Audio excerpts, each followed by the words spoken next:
네, 안녕하세요 여러분. 전기회로 동영상 수업입니다.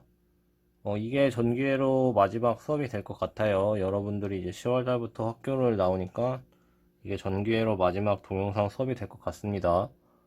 우리가 지난 시간에 키로이호프 법칙에 대해서 배웠었죠. 키로이호프 법칙은 전압이랑 전류 법칙이 있었어요. 전류 법칙 같은 경우에는 마디로 들어온 전류들이 다른 마디로 빠져나간 전류들의 합과 같다고 했고, 다른 말로 하면은 마디를 빠져나간 모든 전류의 합은 0이 된다고 했습니다.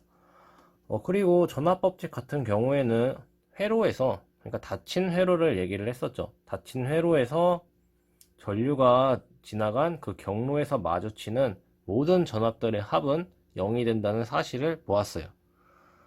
이걸로 해서 우리가 이제 회로의 해석 방법은 이제 모두 끝난 거예요. 우리가 이제 회로를 해석을 할 수가 있게 되었습니다.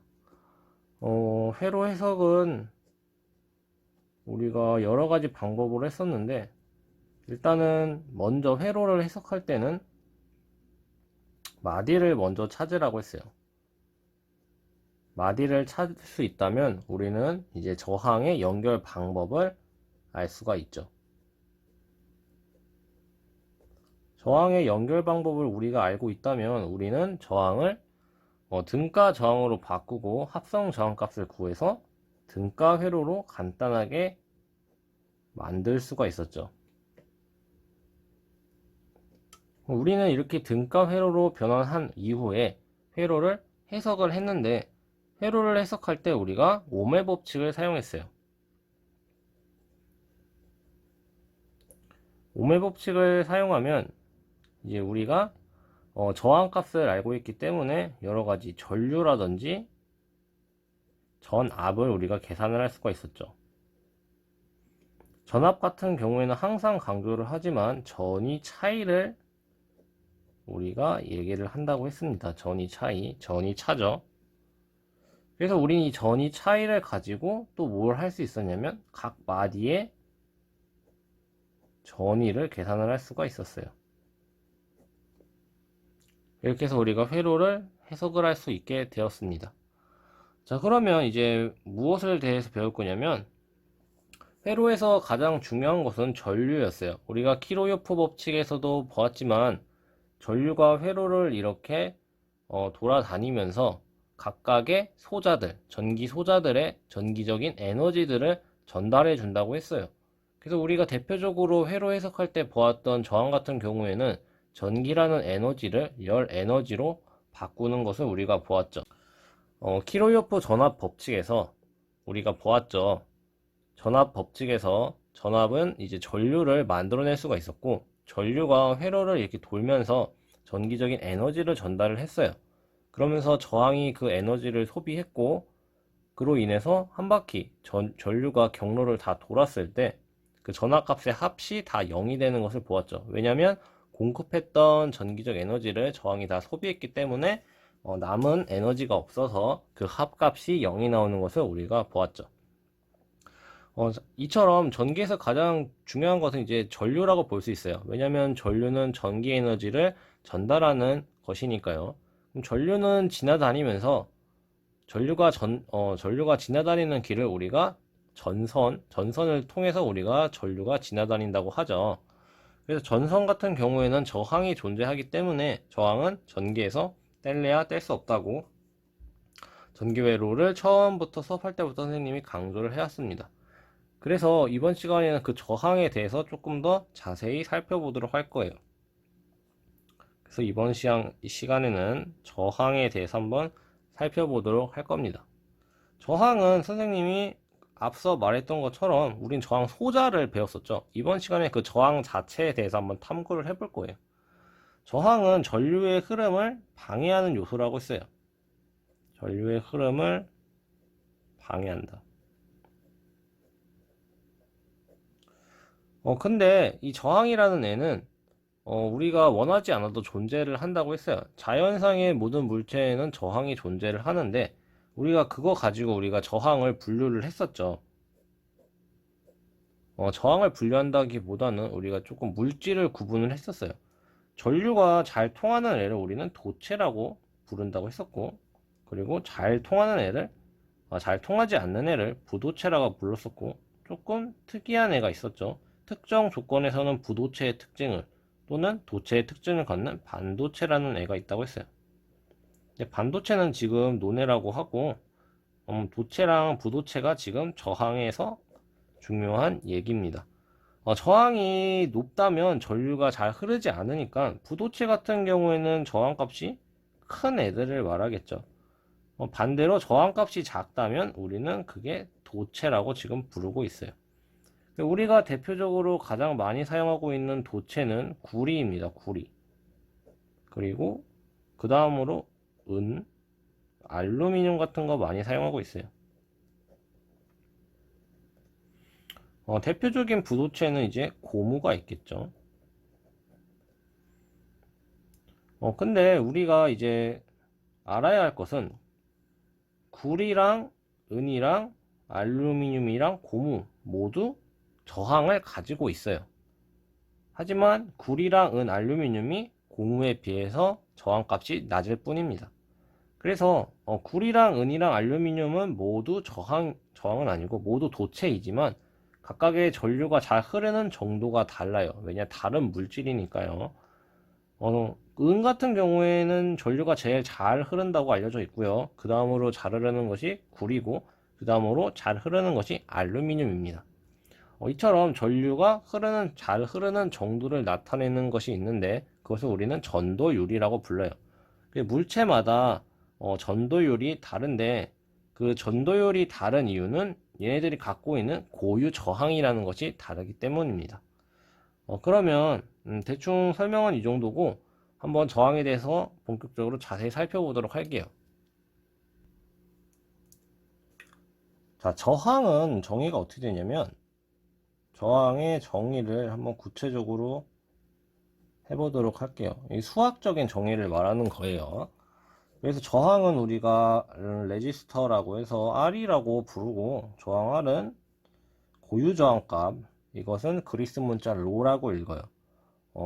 로를 곱해서 이제 면적분의 길이, 이렇게 저항값이 정의가 됩니다. 단위는 여러분이 알고 있는 옴이 맞아요. 근데 여기서 여러분이 궁금해 하는 게 조금 있을 수도 있어요. 이건 뭐고,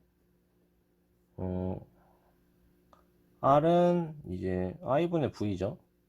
이건 뭐예요? 라고 물어볼 수 있는데, 원래 저항이 정의된 것은, 일단 전류가, 그때 선생님이 말했지만, 같은 전압을 걸었을 때, 전류가 잘 흐르는 정도를 보고, 저항이라는 애가 존재하는구나, 라고 판단을 할 수가 있다고 했어요.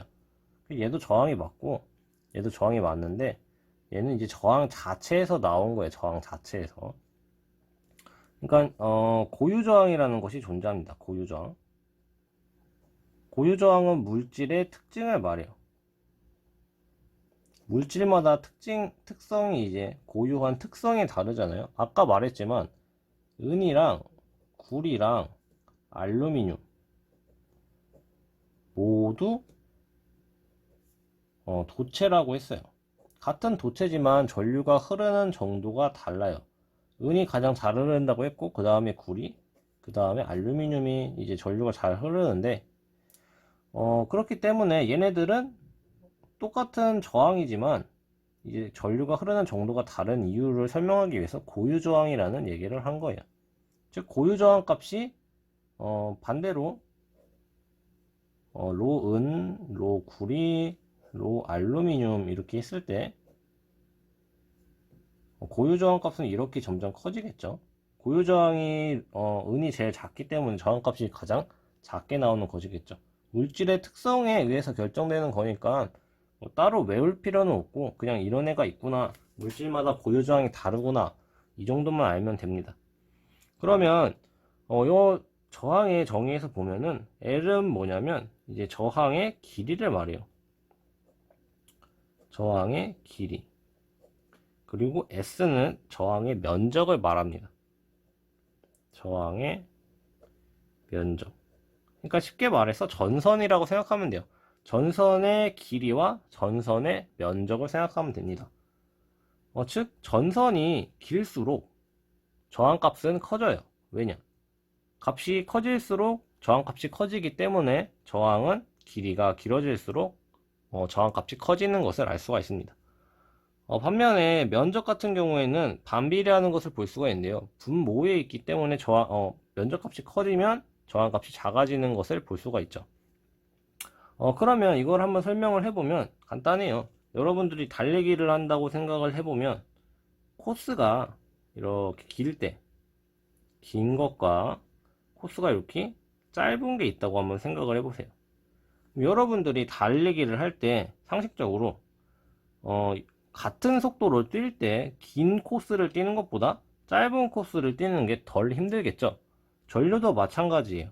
길이가 길어지면 원래 전류는 이제 흐르면서 다른 이제 원자들, 전자들이랑 충돌이 나기 때문에 길어질수록 전류값이 낮아지는 특징이 있어요. 부딪히는 경우가 많아지기 때문에 전류값이 작아집니다. 그래서 전선, 즉 저항 같은 경우에도 길이가 짧을수록 저항값이 작은 특징이 있어요. 그 다음으로 면적을 살펴볼게요. 면적. 이것도 똑같습니다. 여러분들이 넓은 길을 지나가는 것과 이게 잘 안 보이네요. 여러분이 넓은 길을 지나가는 것과 이 좁은 길을 지나가는 것, 이것을 생각해 봤을 때 여기 사람이 많다면 넓은 길 같은 경우에는 부딪힐 일이 거의 없겠죠. 하지만 이쪽 좁은 길 같은 경우에는 사람이 있었다면 아마 부딪힐 가능성이 더 높을 거예요. 그래서 부딪힌다면 잘 지나가기가 힘들죠. 힘들다는 것은 저항이 높다고 우리가 생각을 할 수가 있어요. 그래서 면적 같은 경우에는 넓을수록 저항값이 작고 좁을수록 저항값이 커지는 특징을 가지고 있어요. 그래서 이런 특징을 나타낸 것이 바로 이 저항값의 정의입니다. 얘는 전류와 전압에 의해서 결정되는 것이고, 얘는 저항 자체, 길이나 면적, 그리고 물질의 종류에 따라서 결정되는 저항 값이에요. 둘 다 같은 저항입니다. 그 저항의 정의는 여기까지 하도록 할게요. 뭐 자세히 할 것도 없고 깊이 들어가 봤자 복잡하기만 해요. 그냥 전선이라고 생각하면 되고, 전선은 전선을 만드는 물질의 종류에 따라서 저항값이 달라지고, 또 길이, 면적에 따라서 저항값이 달라진다. 이 정도만 알면 됩니다. 다음으로는 이 밖에 다른 저항의 종류에 대해서 살펴보도록 하겠습니다. 여러 가지 종류가 교과서에 실려 있는데 이번 시간에는 시간상 조금 할 수가 없으니까 두 가지 정도만 알아보고 수업을 마치도록 하겠습니다. 자, 그러면 저항의 종류에 대해서 한번 살펴보도록 할게요. 이 저항의 종류는 여기서 말하는 저항의 종류는 우리 일상생활에서 볼 수 있는 저항들이라고 생각을 하면 될 것 같아요. 그래서 우리가 일상생활에서 볼 수 있는 저항이 뭐가 있냐면, 절연 저항이라는 게 있어요. 절연 저항. 여러분, 절연이라는 말 한번 들어본 적이 있나요? 이 절연이라는 것은 전류가 통하지 않도록 만드는 것을 말해요. 그래서 보통 우리가 여러분들 전기회로 시간에 그 전선 한번 써봤죠. 우리가 쓴 게 단선이었는데, 전선을 이렇게 자르게 되면은 이쪽 안에 이렇게 구리로 된 심이 있는 것을 우리가 볼 수가 있었어요. 이게 만약에 단선이라고 한다면. 그래서 우리가 스트리퍼 가지고 이거를 벗겨내서 우리가 사용을 했었어요. 그래서 벗겨내서 사용을 이렇게 했었죠. 이렇게 요런 모양으로 우리가 사용을 했었어요. 맞죠? 그래서 얘가 구리였는데 얘 밖에 있는 요 피복이 이제 절연에 해당이 되죠. 절연했다라고 표현하는 것은 이런 것을 말합니다. 전류가 흐르지 않도록 처리를 한 것을 절연이라고 얘기를 해요. 우리가 전선을 이렇게 구리 상태로 사용하면 뭐 가볍고 좋겠지만 안전상의 문제 때문에 우리가 이렇게 사용을 하지 않아요. 구리가 이렇게 노출된 상태로 만약에 전선을 사용하게 된다면 우리가 전선을 만졌을 때 감전되는 위험이 있겠죠. 그래서 우리는 이렇게 피복을 씌워서 절연을 해서 전선을 사용을 하고 있습니다. 근데 여기서 그래서 이상적으로 저항의 값은 이제 이상적인 값은 무한이 되는 게 당연히 좋겠죠. 절연을 했을 때 전류가 통하지 않아야지 우리가 감전이 되지 않기 때문에 절연 저항의 이상적인 값은 무한대인 것이 가장 좋습니다.